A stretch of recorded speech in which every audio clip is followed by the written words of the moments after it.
Welcome to Atlanta Tarot. This is the tarot forecast for Aquarius for the month of April 2025.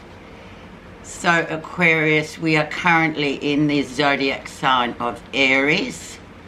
So we're talking movement, lots of forward movement, lots of positive action, and lots of kind of fire, and the element of course is fire. And you are in your third house of communication, neighbours, siblings. So let's see. All those things will be under the microscope that I've just mentioned. Can be fractures, especially with neighbours and siblings, can't it, Aquarius? So let's just see what pops up there. Energy around is Seven of Swords. So a bit of deceit going on here. It may well be self-deceit, or it may be someone deceiving you. And if it's self-deceit, well, we all know we can very easily deceive ourselves into thinking, for example, oh, everything's okay, everything's going to be fine, but we're missing a point there. And if it's other people deceiving you, I feel like you already may have a handle on who that is. And we'll see what comes anyway, before we won't preempt anything, Aquarius. So communication is a big one too. So it's all about communication, but especially I think with those siblings and those neighbours, because that's when, yeah, things can be weird. Okay, where you are right now. Six of Swords. So Six of Swords sort of describes a state, a transition really, from a very difficult mental, energetic time into a calm time. So the things have been very tumultuous, I would say, of recent past, and now we're sort of cruising into the calm for a bit. So it's a number 6, so it's all about the harmony, it's all about the rebalance, it's all those kind of energies that, especially after it's been tumultuous, we just want to break from it. It's like, please, can we just have a bit of smooth sailing for a while without all this creation of confusion or just mad mind energy, basically, Aquarius. And you are mind energy people, so yeah, even you can be, you know, suffering from this kind of energy. Let's see what's influencing that to come in, and will also influence the rest of your reading for this month. Nine of Pentacles, so very solid, earthed, grounded energy coming in with the Nine of Pentacles. 9, of course, is the number, numerologically, the number for completion of something. So you're almost through something. Maybe, you know, you've been working really hard, saving really hard for whatever you've had on your, you know, on your goal rap sheet. And then finally you're at a point where you can go, right, I'm almost there. And also feeling proud of your achievements as well with the Nine of Pentacles. It's very much a card of being proud of yourself and the efforts that you've put in, because Pentacles are indeed the day-to-day work cards of the tarot. That's like what you do on a daily basis. How do you, you know, work at work? Is it good? And this card sort of says, yeah, well, you're getting there. You've almost completed something, so well done. But overall, it's a very independent, strong energy, especially for women. Now, I hate saying that because we should have equality, but we still don't. But that is a very female card as well, to say, well, you're doing really well, so keep pushing on. The background. So we're talking February, March. And we had the King of Pentacles. So that strong male energy of dependent, a very dependable energy, I should say. Very much big picture guy. He looks at everything from the big picture, in the big picture. Okay, we're going to we're going to set this up, we're going to do this, it might take time, but we're going to get there in the end, and everything will be done in a timely manner. There's no impulsivity about this man at all. So if he is indeed a person in your life, he's always very beneficial for whoever's around him, because he's very sort of pragmatic. He tells it how it is, but he's also got the experience to back it up. So whenever he comes along, Aquarius, you can be sure that, you know, there's a lot of grounded energy coming from him. And if he's an advisor to you, I would listen to what he's got to say, because he does approach his whole life like that. Recent influences. So we have the Ten of Swords. So the rounding up of this Swords energy. So very much, I call it the family curse card. So it's like a really tumultuous time has come to an end in your energetic mind energy, and could well be, as I said, family curse. So this could be that family curse that, you know, with families it can be very tricky at times. We can fall out with our family members, there can be arguments and conflict, and we kind of battle it out. But when we get to the 10, we kind of have the feeling that, okay, we're really in the last stages of this confusion, of this curse, so to speak.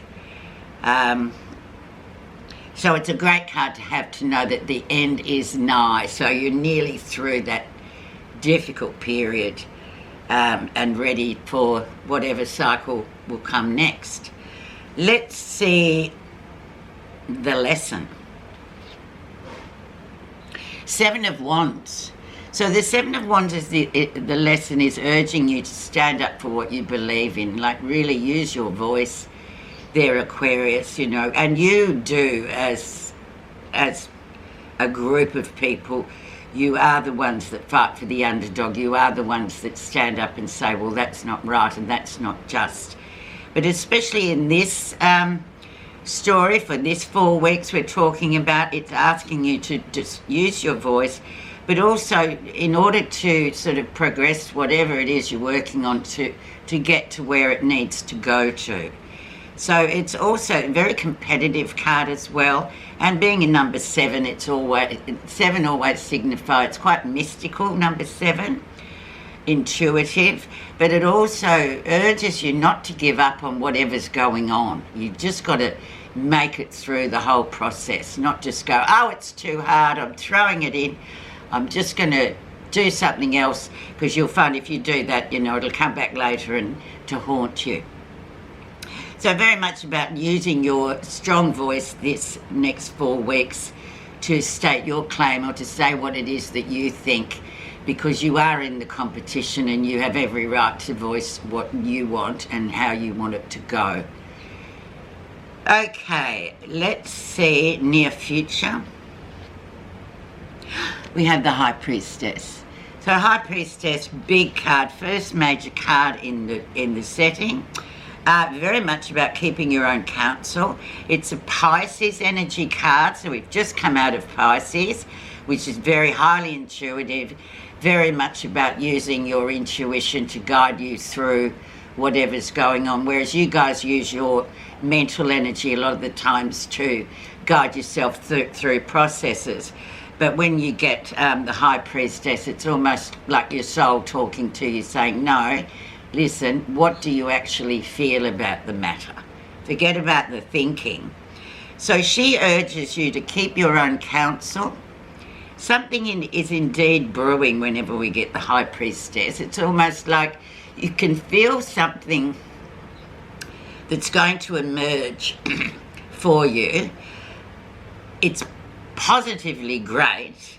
It could be a great connection with somebody else, or it could be another matter. It may be something that you've been sort of hoping and working for behind the scenes, and just keeping it to yourself because you don't want to jinx it one way or the other. But definitely when you get the High Priestess, it's a very auspicious card, and it really asks you, Aquarius, to trust your soul talk, like you listen to what your soul's telling you, listen to your feelings and heed what it tells you, which is, I think, and it also talks about secrets too. So it's about that secret, it's about being secretive about something, but for your own good.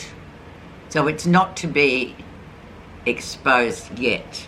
Let's see what's happening that you're not realising, so we can maybe get a bit of more info on what this 6 means. Good news is on its way. So this could be also, the pages have been coming in thick and strong for this next 4 weeks, these readings. So this could be, for some of you, it could herald the fact of the conception of a child, new life coming through, very much so. But once again, you could be well keeping that to yourself and your partner, because you're just like, no, I don't want to jinx that. So that's there, sort of what you're not realising. So if that is the case, that's really wonderful. But otherwise, if it's not the case for you, it could be that just good news is on its way to you about something. And because it's a Wands card, it's something that's absolutely going to move forward positively. It's all about movement when we have the Wands cards. Okay, let's see how others see you. 7 of Pentacles, the Harvest card. So really looking at you having done a good job. Work's going fine. You're getting to where you want to get to, and your aim and your goals, which is always a great pat on the back for anyone. And that's how people see you, because Aquarians are very steady, sort of steadfast people. They just get on with the job and they work well within the group. They're very much group people. Yeah, so the Harvest card talks about standing back and having a look at what you've created in the last X amount of months, or in this process of the project, where you're going, what you're doing. You know personally what that means to you. So be proud of that. So wonderful. Let's see what your positive feelings are about. And we have the Ace of Wands. So once again, we can go back down here to the Page of Wands. So if you have been trying to create a new addition into your family, this is the card for fertility. It's the card for new beginnings. It's something that progresses. It grows into something. It's an amazing card, and it's forward-moving energy. So a really nice card to get. Now, if it's just a project or other matters, it could be just you sort of really having all that energy there to expand and to really sort of launch what this project is. Or in other words, it could already be you've already got it sitting there and it's just sort of spinning around, and then suddenly it comes in and that energy pushes it forward at a great amount of knots. Okay, let's now go to the outcome. And we have the King of Cups. So highly emotional King of Cups, all about digging deep into the emotions once again. Once again, he's very much the king, so he could be your partner, somebody like this, somebody of relevance to your life, father, brother, somebody, mentor at his cup. So he's very driven by intuition, driven by feelings, good guy to go and ask about, you know, what he thinks about an emotional situation or exchange, but perhaps not for him to reveal too much. But he's good at, he's a bit like a wounded healer. He's good at helping others, but then doesn't kind of help himself in the same manner, if you get my gist. But that's just who he is. So he comes in at the end. So let's just do I think we'll do a clarifier on him. See what's beneath the surface of this King of Cups, because I tend to want to leave the rest of them alone, because that's your affair, not for me to be poking my nose into. And we have wealth, 34. This is the marker of abundance and success and the achievement of a goal. It can refer to real riches and tangible results such as money or possessions, but it can also portend a time of emotional satisfaction. It's always a reminder that all things can be attained. Know that the wealth includes sharing. For this card is also a reminder to give something away, to help another, be it money, time or anything of value. Sharing will always ensure the flow of wealth. This marker is a very fortunate omen. Thanks so much for listening, Aquarius, and have a great 4 weeks.